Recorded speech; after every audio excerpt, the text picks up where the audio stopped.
Bom, moçada, ficou para o final, então, a gente estudar os processos de nanofiltração, que são processos que usam a membrana ou nanofiltro, que ele retém esses íons. Então, eles são semi-permeáveis, conseguem reter os íons e passa a água, né?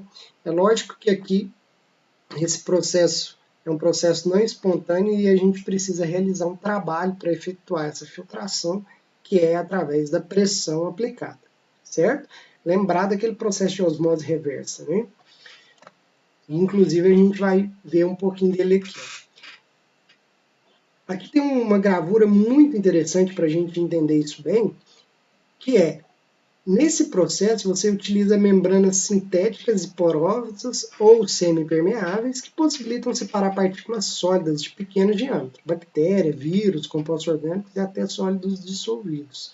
Então, é um processo interessante de ser utilizado nesses processos. E essa gravura que eu falei, que é muito interessante para a gente entender, ele vai trazer para a gente a microfiltração, ultrafiltração, nanofiltração e a osmose reversa.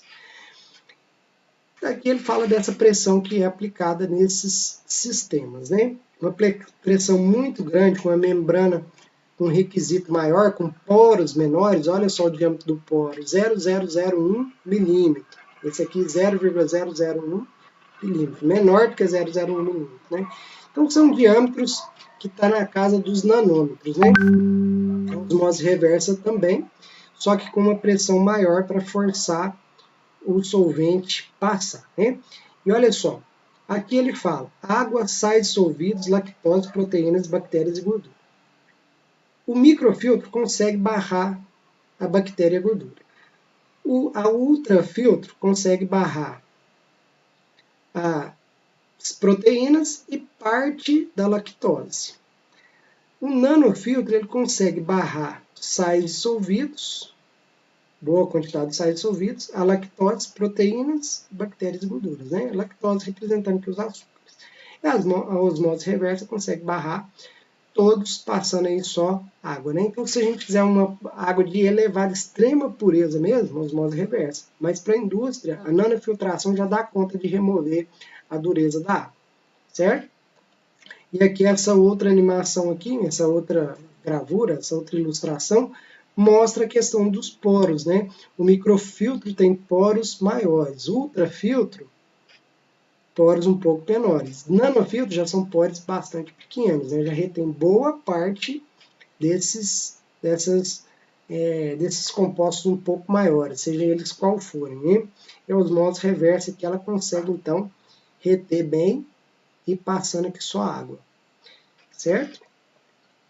A estrutura do microfiltro. Teve um aluno uma vez que eu mostrei essa gravura, ele falou que isso era um cigarro. Eu falei, não, cara, esse aqui é um microfiltro, né? Um microfiltro não, um nanofiltro. Esse aqui é um nanofiltro. Ele tem um diâmetro dessa casa aqui. E onde que ele está? Está aqui o equipamento de nanofiltração. Tem um sistema aqui de bombas, né? Ilustrando aqui o equipamento eletrônico, em que aplica uma pressão e a água passa por essas camadas. A água vai passando pelas camadas e eles vão retendo essas partículas, esses íons e outros tipos de partículas, certo? E agora comparando esses três métodos de abrandamento, precipitação química, troca iônica e nanofiltração.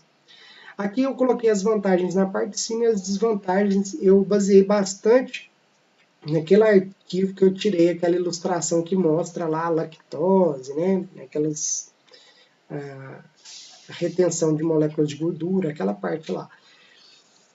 A precipitação química ela pode ser aplicada em água de elevada dureza, isso a gente já viu. Ela possibilita a remoção de outros metais. Ela também pode ser que você consiga precipitar outros metais naquele sistema, né?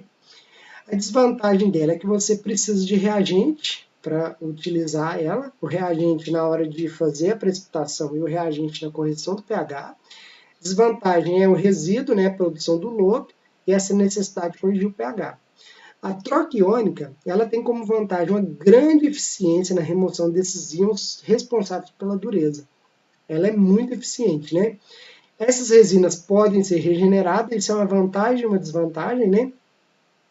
não há formação de lodo. Isso é uma grande vantagem, não formar o lodo. Só que forma aquele efluente de regeneração. Então tem que ser tratado. Então forma um efluente, ainda está formando. E essa questão de falar que a resina pode ser regenerada é uma vantagem? É, porque você não precisa ficar trocando a resina sempre. Só que é uma desvantagem que tem que estar sempre tratando, certo? E ela requer um pré-tratamento da água, justamente pelo que eu já falei. Se não fizer esse pré-tratamento, pode ser que a resina perca a eficiência. A nanofiltração tem grande eficiência também dos íons responsáveis pela dureza. Não consome reagente, remoção de outros contaminantes, é capaz de remover outros contaminantes, igual a gente viu. Como desvantagem, produz um fluxo menor de água tratada. Produção de corrente concentrada. O que é essa corrente concentrada? Quando a gente tem um nanofiltro retendo essas impurezas, ele vai reter numa corrente que vai ficar concentrada, e a outra corrente é da água tratada. Então, tem a formação de duas correntes. Uma corrente composta pela água já purificada, já tratada, né? E a outra corrente contendo essa corrente concentrada, contendo essa concentração desses compostos que foram retidos no nanofiltro, ok? Se tiver água de elevada dureza também perde eficiência, lógico, né? Porque aqueles diâmetros lá que eu mostrei para vocês dos poros, os poros podem ficar saturados, né? Então, se tiver água de elevada dureza, atrapalha o sistema. O que a gente tem como, se for falar assim, métodos de grande eficiência, a gente tem esses dois, né? E tem uma tendência atual de estar utilizando mais esse método aqui de nanofiltração, certo? Porque manutenção mais simples, né? Tecnologia aqui um pouco maior, certo?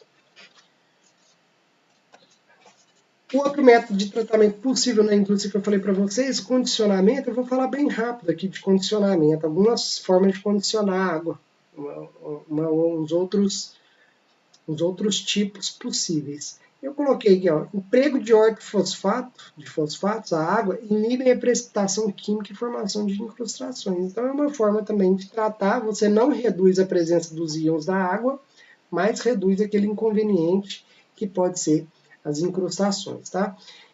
Então, é possível adquirir, tem empresa que vende isso no mercado aí, de inibidores de incrustação, tá? Esses inibidores de incrustação, eles evitam a formação dessas incrustações que podem causar entupimento, né? Bloqueio de tubulações e tudo mais. Mas, em contrapartida, não removem aqueles íons da água. Aqueles métodos que a gente viu de abrandamento removem, né? São capazes de remover. Uma outra forma de tratar a água para uso industrial é a água corrosiva. Isso aqui é muito importante, né? Se tiver um sistema que esteja em meio ali causando a corrosão de alguma estrutura, pode ser feito o tratamento da água, condicionando ela para parar essa corrosão. E aí eu vou relembrar aqui com vocês a equação principal da corrosão, o elemento mais comumente corroído, né, que é o ferro. A gente tem essa corrosão, é o ferro sólido indo para ferro que vai ser dissolvido ali no meio, ferro 2+, ou ferro 3+ também, né? Vou exemplificar com ferro 2+ para vocês.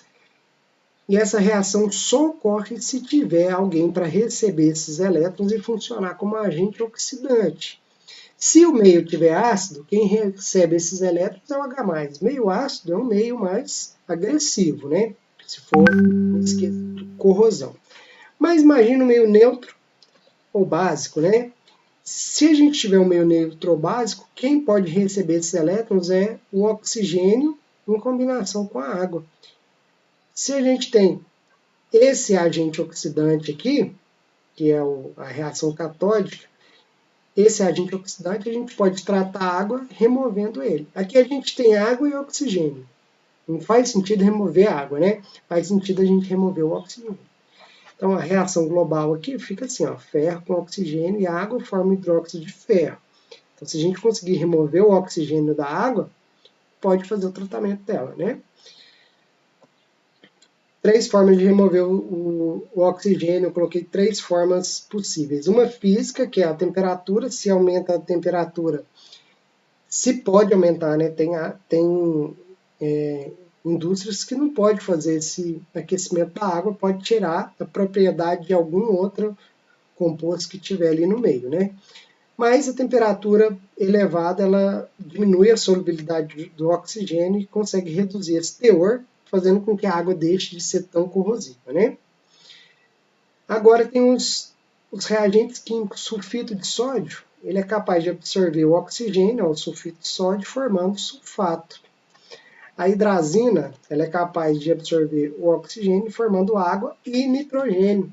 O nitrogênio, diferente do oxigênio, ele é inerte, né?